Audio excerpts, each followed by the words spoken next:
चले जॉन है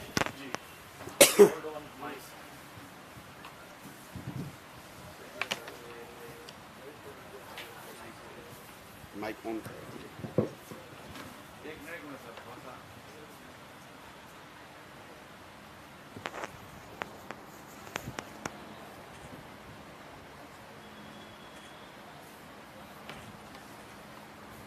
बोल दीजिएगा आप जब शुरू करना।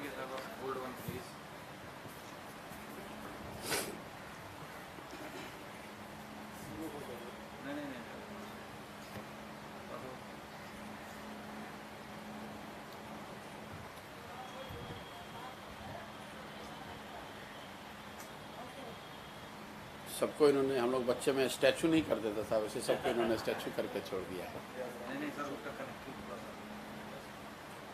नहीं, मुझे कोई दिक्कत नहीं है। आप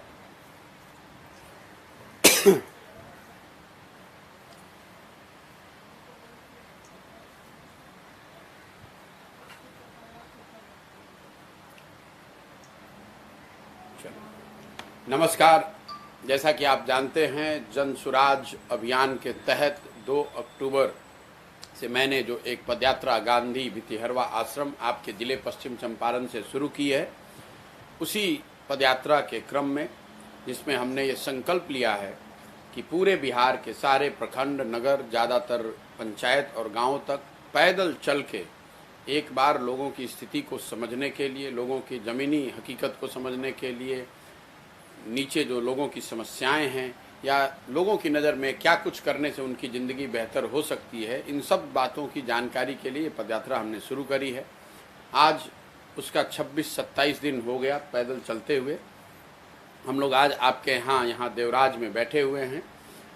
कल रात में ही, जैसा कि आपको जानकारी है, मैं यहाँ पहुँचा हूँ। कुछ बातें जो पिछले 25-26 दिनों का मेरा अनुभव रहा है, मैं आपसे साझा करना चाहता हूँ।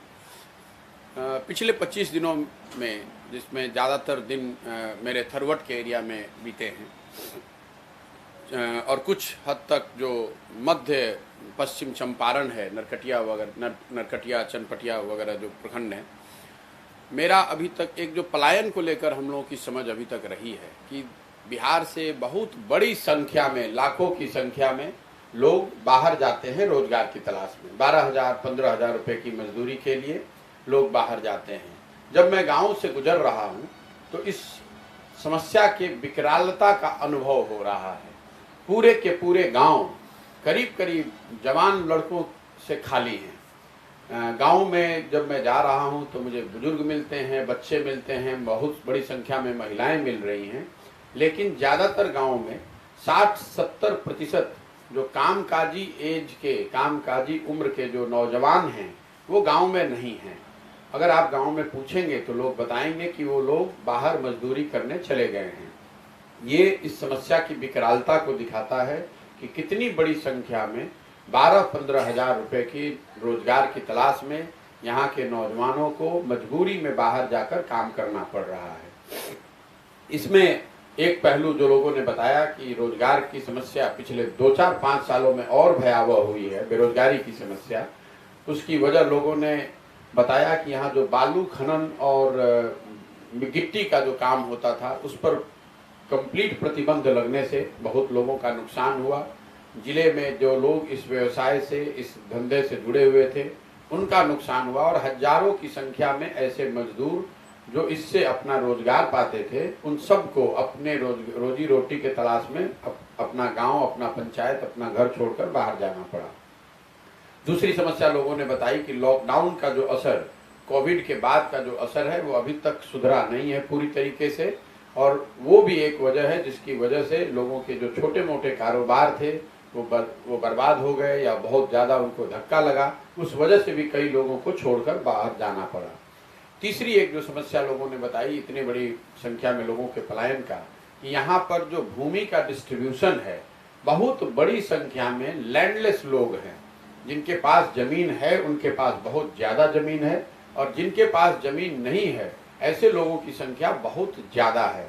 लोग ऐसा बता रहे हैं, मेरे पास इसका कोई प्रमाणिक आंकड़ा नहीं है, लेकिन गांव देहात से जब मैं गुजर रहा हूं तो लोग बता रहे हैं कि इस जिले में करीब 1 लाख लोग ऐसे हैं, 1 लाख से ज़्यादा लोग ऐसे हैं जिनको सरकारी जमीनों का पट्टा दिया गया है, लेकिन आज तक वर्षों पहले पट्टा देने के बावजूद आज तक सरकार उनको वो जमीन जिस पर वो खेती करके जीवन बसर कर सके वो जमीन नहीं दे पाई है।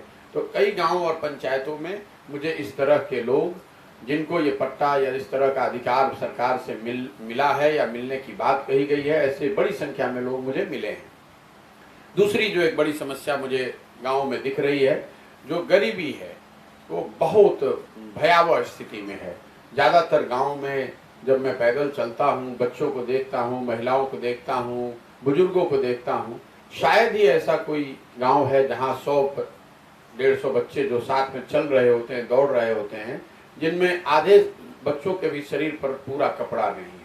ये दिखाता है कि बच्चों में यहाँ परिवारों की कितनी माली हालत, आर्थिक माली हालत कितनी खराब है। बच्चों में जो कुपोषण की समस्या है, उनका हाइट, उनका वेट अगर आप देखेंगे वो विजिबली मतलब प्रत्यक्ष तौर पर दिख रहा है, वो गरीबी दिख रही है।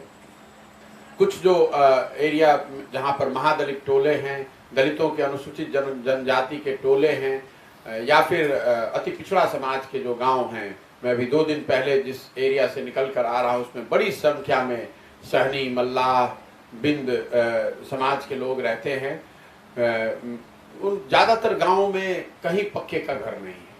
तो ये जो सारी बात है कि इंदिरा आवास योजना पहले थी, अब प्रधानमंत्री आवास योजना है, उसमें बहुत लोगों को फायदा नहीं है। अभी भी ज़्यादातर लोग ऐसे ही मिलते हैं जो बताते हैं कि इंदिरा आवास योजना के तहत उनको वर्षों पहले 20,000 रुपया मिला था। उसी पैसे को लेकर लोगों ने मड़ई, झोपड़ी जो कुछ भी बनाया है। अभी जो वर्तमान में प्रधानमंत्री आवास योजना चल रही है उसके बहुत बड़े संख्या में मुझे बेनिफिशियरी नहीं मिले। उसमें 2 समस्या लोगों ने हर जगह बताया।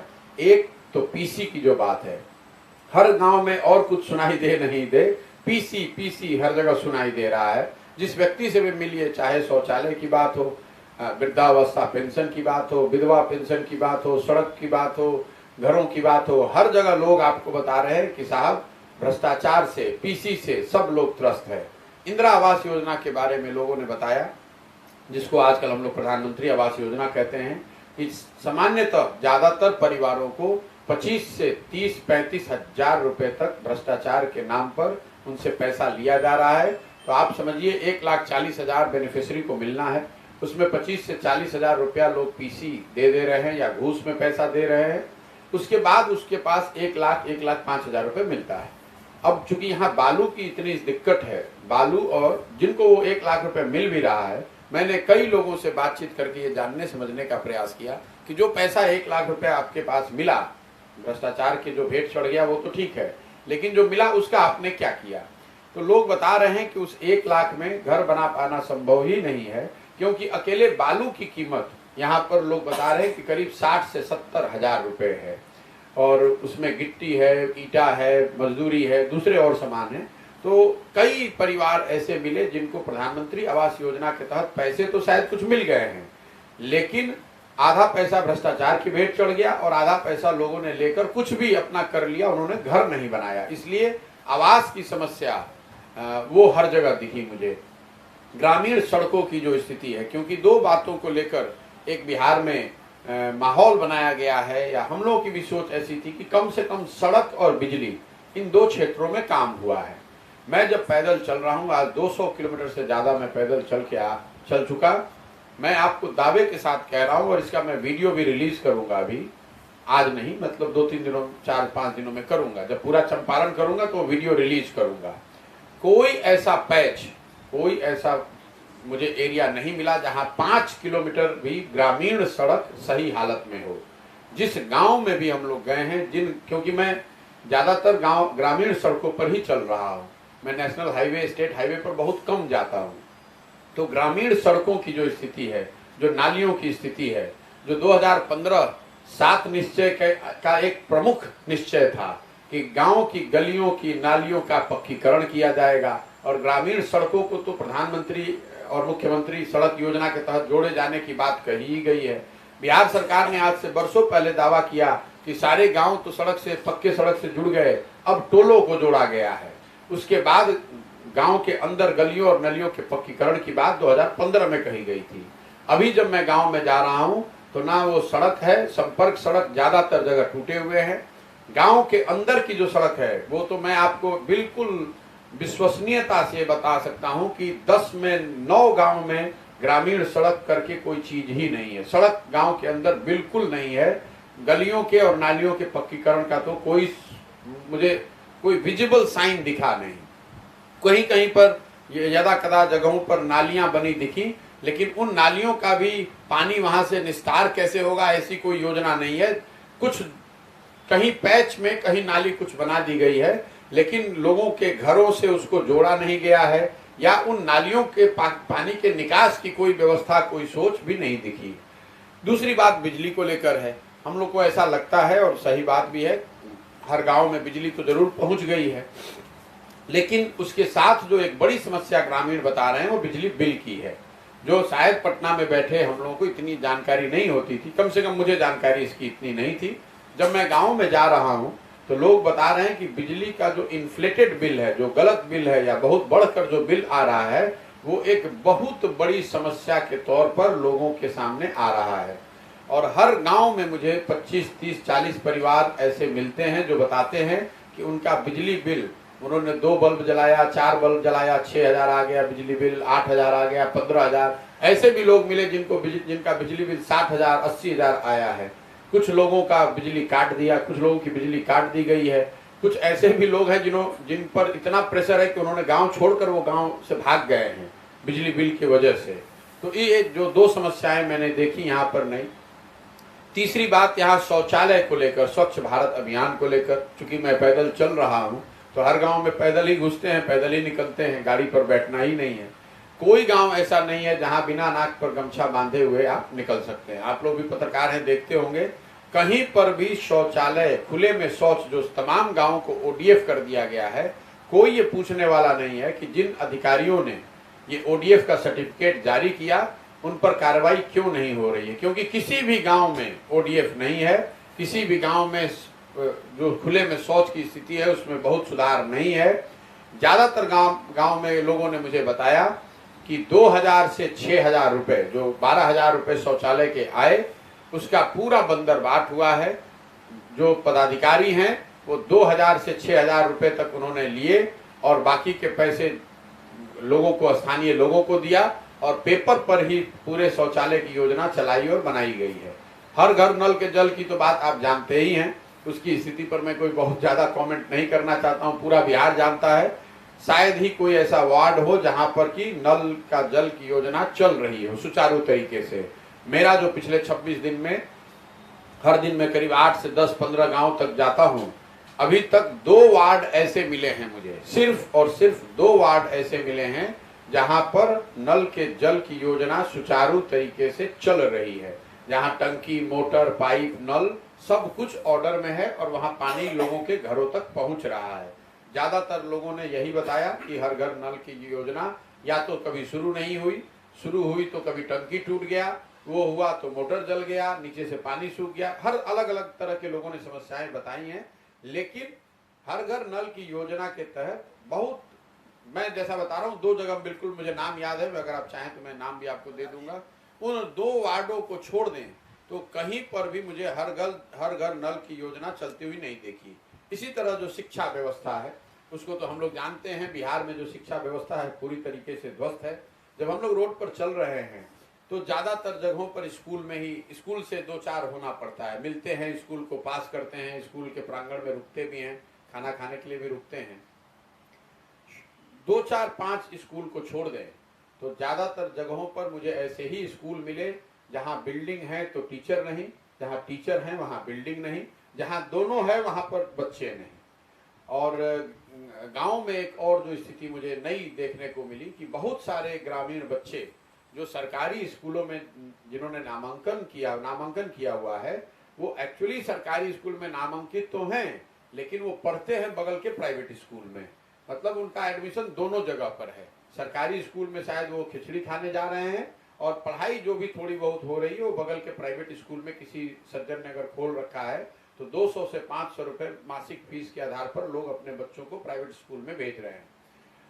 मैं शिक्षा व्यवस्था पर 25 दिन बीतने के बाद ये कह सकता हूँ एक लाइन में कि बिहार के स्कूलों में खिचड़ी बट रही है और कॉलेजेस में डिग्री बट रही है। पढ़ाई दोनों जगह नहीं हो रही है। स्कूल में सिर्फ और सिर्फ स्कूलों की जो पहचान बन गई है कि यहाँ पर खिचड़ी बटता है, और कॉलेजेस की पहचान बन गई है कि यहाँ पर डिग्री मिलता है। जिन बहुत ज़्यादा कॉलेज तो मुझे अभी तक मिले नहीं हैं, 2-3 कॉलेज जिनके बारे में मैंने सुना या युवा मिलते हैं, पूछता हूँ कि कहाँ पढ़ते हैं, तो लोग बता रहे हैं जिन कॉलेज में 15,000 20,000 विद्यार्थियों का एडमिशन है, वो उन कॉलेजेस में एक दिन भी क्लास नहीं होता है, सिर्फ परीक्षा होती है और डिग्री बांटी जा रही है। इसी वजह से मुझे ऐसा लगता है कि नीतीश कुमार के कार्यकाल का अगर जो सबसे काला अध्याय है तो वो ये है कि एक शिक्षित व्यक्ति के मुख्यमंत्री रहते हुए बिहार की शिक्षा व्यवस्था का पूरी तरीके से ध्वस्त हो जाना, ये उनके कार्यकाल का सबसे बड़ा और काला अध्याय है। हम लोग जैसे व्यक्ति सरकारी स्कूल से पढ़े हैं, इसी बिहार के में सरकारी स्कूल से पढ़कर हम लोग निकले हैं। पहले बहुत अच्छी व्यवस्था हो न हो, हर जिले हर प्रखंड में 1-2 स्कूल जरूर ऐसा होता था जिसमें पढ़ाई होती थी, जिसमें बच्चों को पढ़कर आगे बढ़ने का अवसर था।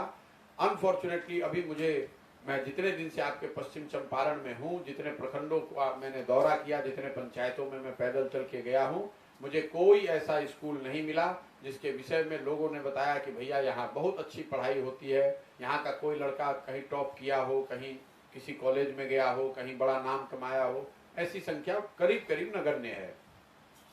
भ्रष्टाचार और अफसरशाही, इसकी तो मतलब जितनी बात कही जाए उतनी कम है। हर वो व्यक्ति जो मुझे रास्ते में मिलता है, गांव में मिलता है, कस्बों में मिलता है, 2 बात तो हर व्यक्ति बता रहा है कि अभी की जो लूट है वो लालू जी के जमाने में जो अपराधियों के द्वारा जो लूट होती थी, करीब करीब वही स्थिति बन गई है। फर्क इतना है कि पहले अपराधी लूट रहे थे, अब अधिकारी लूट रहे हैं।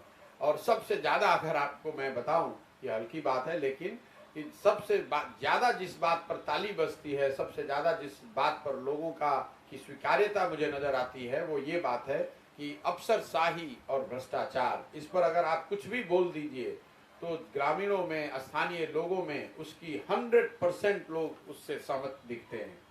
बिहार में विकल्प को लेकर मैं सारे सभाओं में ये पूछता हूं कि क्या बिहार में एक बेहतर विकल्प बनाया जाना चाहिए, और उस विकल्प को बनाने के लिए क्या मुझे दल बनाना चाहिए या जो मैं काम कर रहा हूं ये करना चाहिए। ये सवाल मैं हर अपनी मीटिंग्स में पूछता हूं, वॉइस वोट कराता हूं। तो करीब करीब 100% लोग ये बताते हैं।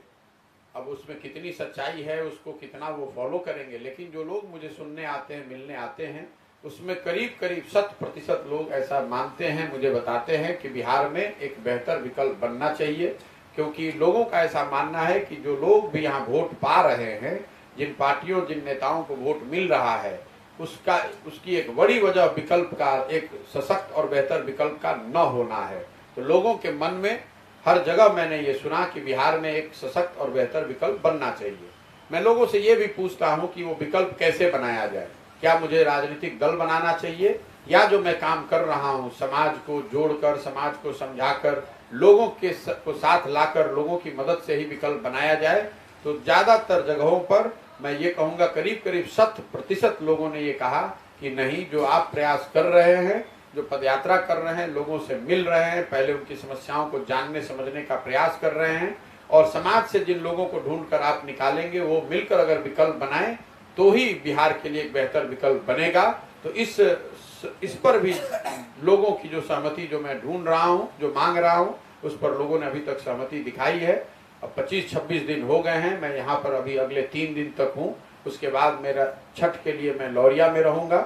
अब आगे आपके जो प्रश्न हैं उन प्रश्नों का मैं उत्तर देने के लिए यहाँ बैठा हुआ हूँ। बहुत बहुत धन्यवाद। अच्छा सर, ये बताइए कि जिस तरह का माहौल इस वक्त में है, महंगाई, बेरोजगारी, जुल्म, ज्यादती, और ये जो आप लेके चल रहे हैं, लोगों के मन से जो बातें निकल करके आ रही हैं, उससे क्या लगता है कि हमारा बिहार बदलेगा कि नहीं? देखिए, जरूर बदलेगा। मैं ऐसा मानता हूँ बिहार के जो लोग हैं वो लोग बेवकूफ़ नहीं हैं, लोगों में बहुत समझ है। यहाँ अब निचले स्तर पे जब लोगों के साथ आप बैठते हैं, बात करते हैं, वो गरीब हो सकते हैं, उनके पास रोजगार नहीं हो, नौकरी नहीं हो, खेती नहीं हो, लेकिन राजनीतिक समझ बहुत अच्छी है। इस मिट्टी की वो ताकत है। जैसे गुजरात के लोगों को बिजनेस की समझ है, वैसे यूपी बिहार में लड़कों को राजनीति की समझ है। मैं जब गांव देहात में जाता हूँ, ऐसे व्यक्ति जिसको देखकर आप बिल्कुल जो दैनिक मजदूरी का काम करते हैं, जिनके घर में शायद 2 वक्त का खाने का भी नहीं है, लेकिन राजनीतिक विषयों पर, सामाजिक विषयों पर बहुत अच्छी, और मैं समझता हूँ कि एक सोची समझी उनकी सोच है।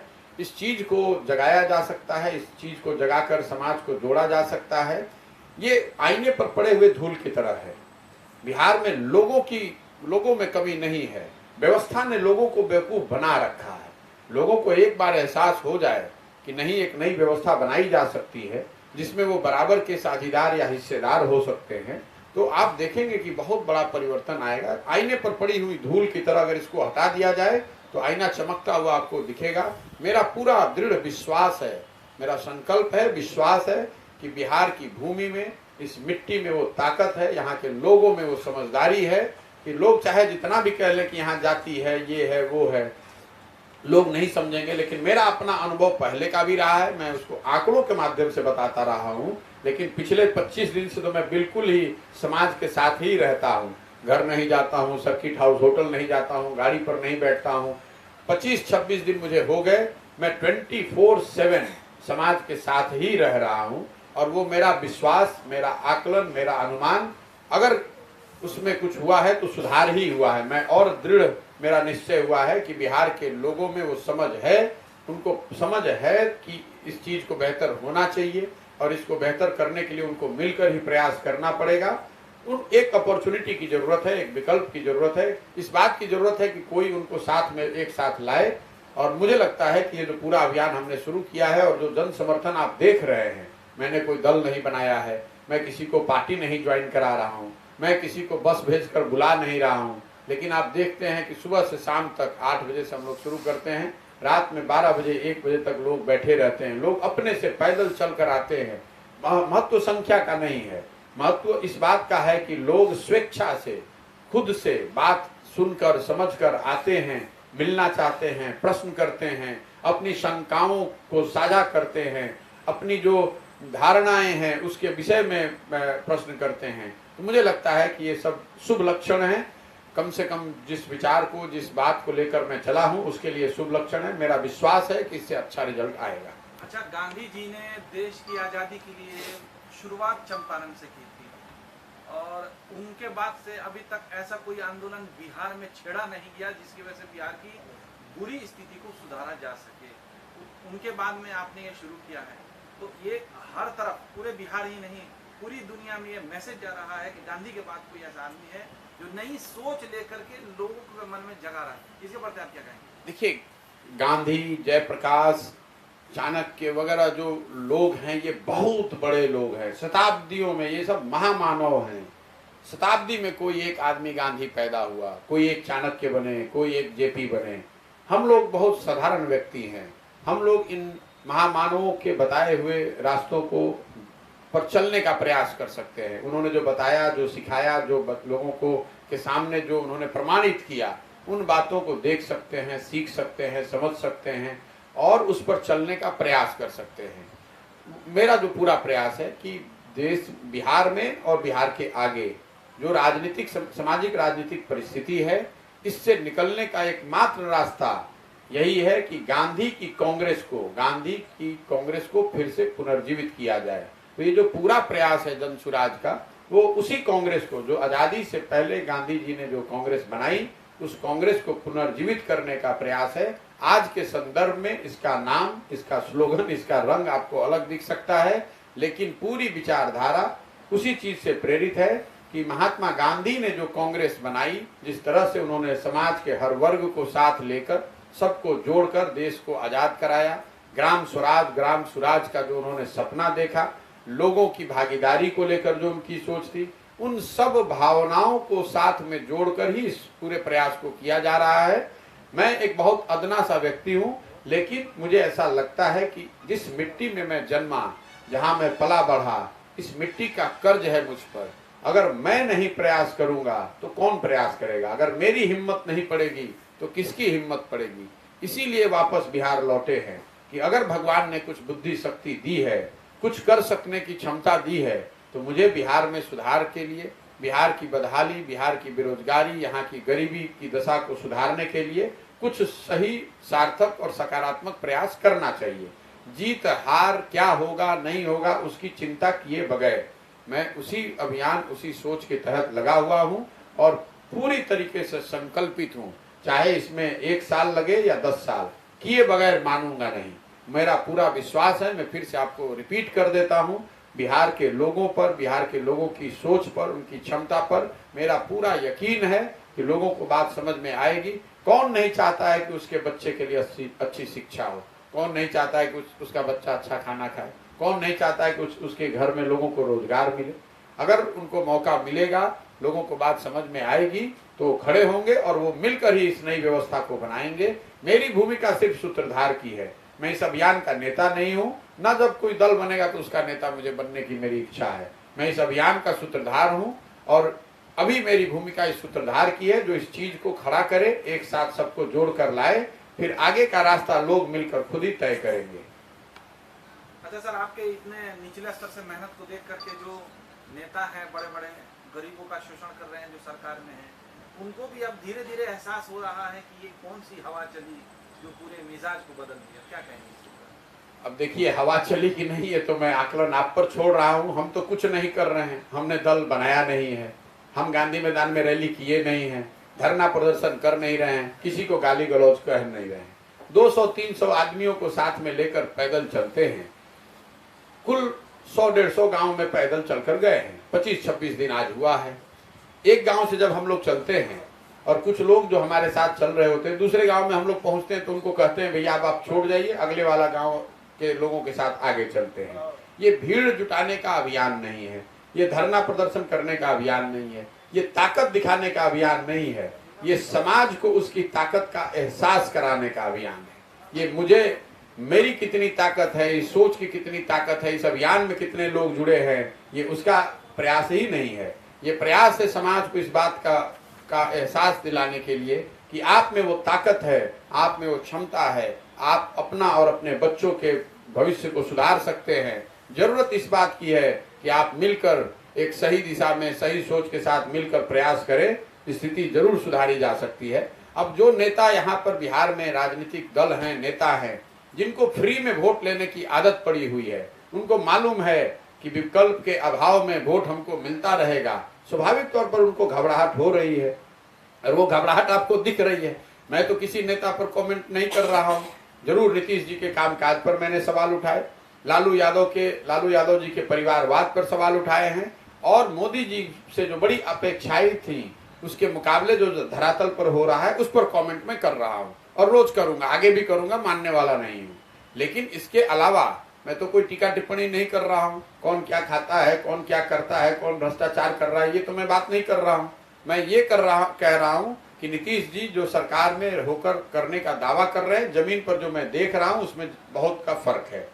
लालू जी जो कर रहे हैं वो परिवारवाद और समाज के नाम पर सिर्फ और सिर्फ परिवार की चिंता करने का जो उनका एक तरीका है, उस पर मैं कमेंट कर रहा हूँ। और मोदी जी ने जो बड़े बड़े वादे किए, जो लोगों की उनसे बहुत अपेक्षाएं थी बिहार के विकास को लेकर, लोगों के रोजगार को लेकर, महंगाई को लेकर, उस पर जो मैं लोगों से बात मेरी समझ में आती है उनको बोलता हूँ, लोग उस पर सवाल जवाब करते हैं। तो इन 3 मुद्दों पर मैं कायम हूँ, इस पर आगे भी बोलता रहूंगा। जन स्वराज पद यात्रा, लास्ट मैसेज क्या देंगे? क्या है जन स्वराज पद यात्रा? जन सुराज जो है, इसकी परिभाषा क्या है? देखिए, इसका नाम पहले मैंने रखा था सुराज। तो जब इसका नाम सुराज रखा तो मेरे दिमाग में ये बात आई, जैसे आप जैसे लोग पूछ रहे हैं कि इसका मतलब क्या, सुराज को परिभाषित कैसे करेंगे, किस चीज को आप सुंदर राज कहेंगे, गुड गवर्नेंस कहेंगे? क्योंकि हम लोग समाज में देखते हैं, जो व्यक्ति, जो दल भी शासन करता है, वो जो कर रहा होता है कहता है कि यही सुराज है। मान लीजिए कि आज भाजपा की सरकार है तो वो ये बता रहे हैं कि जो मोदी जी कर रहे हैं यही सुराज है। आप कांग्रेस के लोगों से जाकर पूछिएगा तो वो बताएंगे कि मोदी जी ने देश को बर्बाद कर दिया, जो हम लोग कर रहे थे वो सुराज है।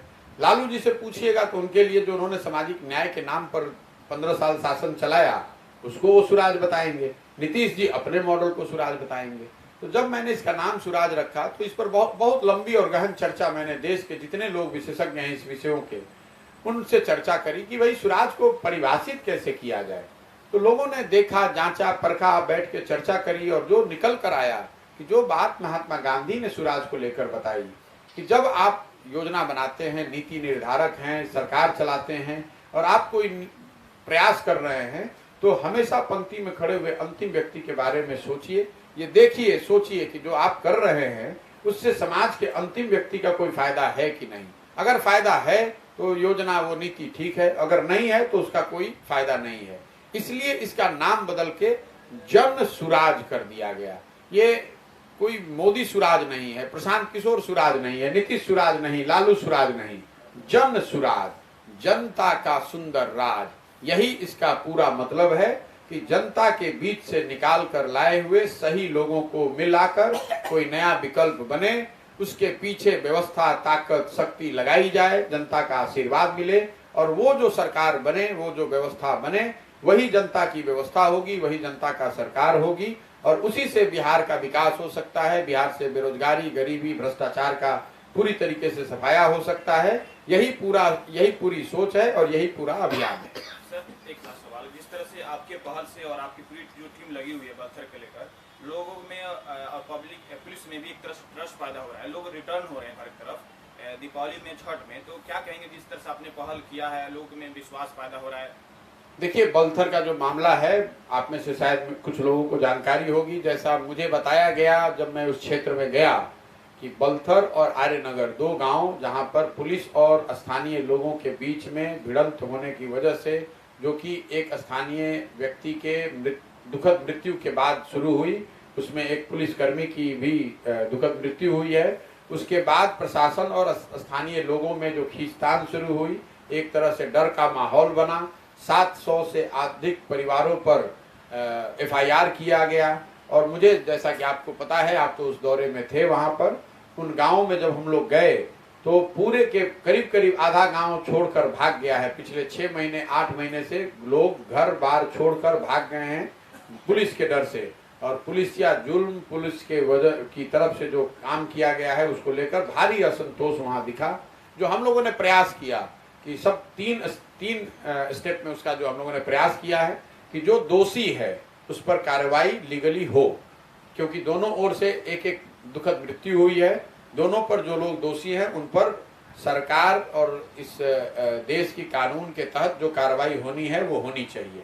दूसरी जो पहल की गई कि जो बहुत सारे निर्दोष लोग शक के आधार पर पकड़ लिए गए हैं और जेल में डाल दिए गए हैं, 7 महीने 6 महीने से जेल में हैं, उनके परिवारों की हालत खराब है, उनको लीगल सहायता दी जाए ताकि उनका कानून के आधार पर जमानत हो सके, वो जेल से बाहर आ सकें। और तीसरा जो सबसे महत्वपूर्ण पहलू है जिसकी बात आप कर रहे हैं, ये प्रयास किया गया है हम लोग के द्वारा कि दोनों गांवों में शांति समिति बनाई जाए। मुझे जो जानकारी दी गई है कि 15 सदस्यीय शांति समिति दोनों गांवों में बना दिया गया है, जिसके बाद उनके और प्रशासन के बीच में हम लोग के एक सहयोगी RK मिश्रा जी हैं, जो उनके मध्यस्थता से बातचीत हो रही है। उस बातचीत का परिणाम, एक सुखद परिणाम ये निकला है कि मुझे बताया गया है कि कई 100 परिवार के लोग जो भाग गए थे वो वापस आए हैं।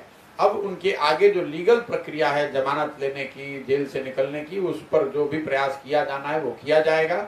लेकिन ये पूरा दिखाता ये है कि अगर थोड़ा भी प्रयास सरकार की ओर से किया गया होता तो ये 700-800 परिवारों को इस तरह की त्रासदी को नहीं झेलना पड़ता। जो नेतागण भी आते हैं, भाषण देकर चले गए, उस आग में घी डालकर चले गए, उससे कोई फायदा नहीं है। मैं भी वहां गया था तो पुलिस को ये डर था कि मेरे जाने से ग्रामीणों को में और आक्रोश होगा, लेकिन मैंने ग्रामीणों को भी जो बात कही और पुलिस को भी जो बात मेरे माध्यम से RK मिश्रा जी ने जो के माध्यम से जो बताई गई कि हम लोग चाहते हैं कि वहाँ शांति लौटे, स्थानीय लोग और प्रशासन के बीच में विश्वास का माहौल बने, जो दोषी है उस पर कार्रवाई हो, लेकिन जो निर्दोष लोग हैं जो इसमें पिस रहे हैं उनको प्रताड़ित न किया जाए। धन्यवाद। धन्यवाद। उन लोगों को बुला दीजिए। ठीक है, एक बार आप लोग का परिचय हो जाए। नाम है अनिल कुमार ठाकुर। हम कहाँ रहते हैं? लौरिया तो हम आ ही रहे हैं। हाँ, ठीक है ना, कोई फीडबैक वगैरह बताइए।